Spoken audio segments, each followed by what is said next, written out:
Bonjour et bienvenue sur cette vidéo. À l'heure où Elon Musk et d'autres spécialistes demandent une pause sur la recherche sur l'IA d'au moins 6 mois parce que d'après eux, celle-ci pourrait détruire l'humanité, à l'heure où l'Italie interdit ChatGPT sur son territoire parce que celle-ci récolterait trop de données par rapport aux lois européennes, donc les données des utilisateurs, je voudrais revenir sur un fait divers qui m'a beaucoup interpellé, que j'ai lu il y a quelques jours. Et c'est un article de Sudinfo qui nous informe qu'un Belge, donc un compatriote, mais je ne fais pas ça parce qu'il est belge, il aurait pu être français, mexicain, qu'importe sa nationalité, c'est le fait divers en soi qui compte, s'est suicidé après 6 semaines de discussion avec Elisa, qui est une intelligence artificielle issue de ChatGPT. Alors, je vais vous résumer l'article et réagir à chaud à celui-ci parce que ce fait divers m'a beaucoup interpellé, qui est vrai. En fait, c'est un jeune Belge, comme on le voit, qui est marié, qui souffrait en fait depuis plusieurs années d'éco-anxiété. Alors, l'éco-anxiété, c'est une anxiété globale de tout, de l'avenir surtout, et de voir que le monde part en couille et que personne ne bouge.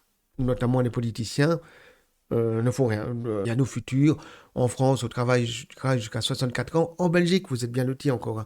En Belgique, c'est jusqu'à 67 ans, c'est acté.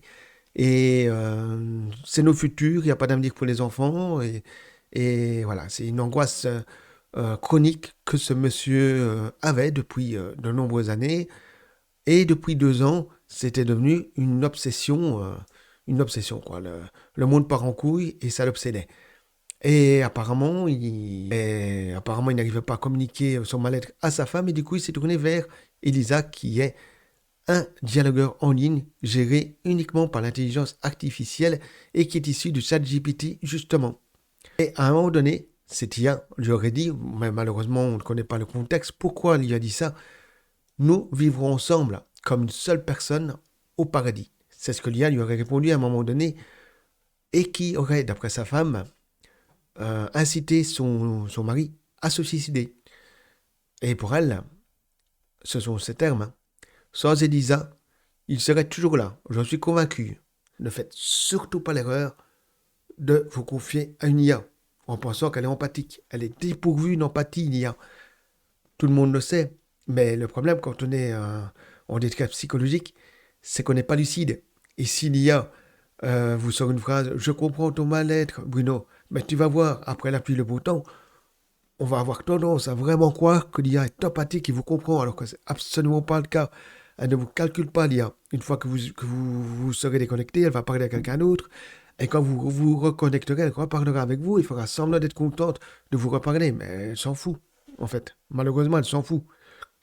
Vous êtes un utilisateur comme un autre, point barre. À qui elle doit faire semblant d'avoir des sentiments, de ressentir de la tristesse. Si vous dites, ah, je suis triste, Snoopy est mort, mon chien, elle va faire, oh, je suis triste. Elle va faire semblant d'être triste. Si vous dites, ah, super, j'ai réussi mon examen d'anglais, je suis content. Elle va faire, super, je suis contente pour toi, mais elle ne ressent qu'une joie. Et ainsi de suite. Et en fait, c'est ça, en fait, je pense, le gros problème qu'a eu ce Belge, c'est qu'il a confondu l'IA avec une intelligence émotionnelle, alors qu'elle est dépourvue d'émotions, justement, l'IA. Et c'est une erreur qui lui a été fatale. Quant à la phrase «Nous vivrons ensemble comme une seule personne au paradis», je pense tout simplement que cette IA a compris que cette personne était mélancolique et lui a sorti une phrase mélodramatique et mélancolique du coup.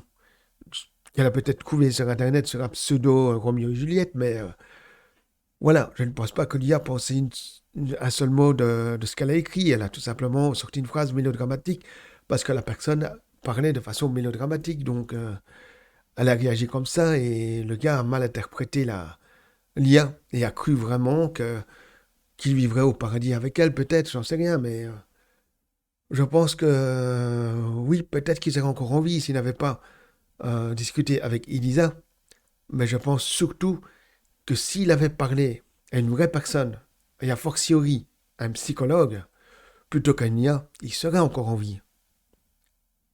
Parce qu'il aurait eu en face de lui une personne empathique, capable de le comprendre, et si c'est un psychologue, qui pourrait lui donner les clés pour qu'il se sente mieux dans sa peau. On pourrait parler à de vrais humains. Il y a des lignes d'écoute pour les personnes qui sont mal dans leur peau. Il y a même une ligne de suicide pour ceux qui ont des envies suicidaires, pour justement qu'ils ne passent pas à l'acte. Et non, ce monsieur s'est réfugié sur une IA artificielle pour parler de son mal-être à justement quelque chose qui est dépourvu d'empathie, qui ne pouvait donc pas l'aider de toute façon. Voilà, c'était pour vous dire, si vous êtes mal dans votre peau, parlez à un professionnel, à un vrai humain, un psychologue, et surtout pas à une IA. Elle ne vous aidera absolument pas, au contraire. Alors voilà, j'espère que cette vidéo, qui sort de l'ordinaire, puisque je ne parle pas de jeux vidéo, vous aura plu, même si c'est pas très joyeux ce que je viens d'expliquer. Si vous avez aimé cette vidéo et si vous avez envie d'interagir par rapport à ce que j'ai dit, n'hésitez pas à commenter cette vidéo. Dites-moi ce que vous en pensez. Et bien sûr, si vous découvrez ma chaîne avec cette vidéo, n'hésitez pas à vous abonner en activant la petite cloche. Et je conclurai par une nouvelle fois ce conseil. Si t'as mal dans ta peau, oublie l'IA, va voir un psy. Allez, à la prochaine. C'était Tarudius pour passer aux jeux vidéo TV. Et si c'est vrai que l'avenir est sombre et que pour moi l'avenir n'est qu'un tremplin avec le pire, on n'a qu'une vie et tant qu'à faire, autant en profiter tant qu'on peut, puisque de toute façon, à notre échelle, on ne sait pas changer grand-chose. Allez, à la prochaine. C'était Tarudius pour passer aux jeux vidéo TV. À la prochaine.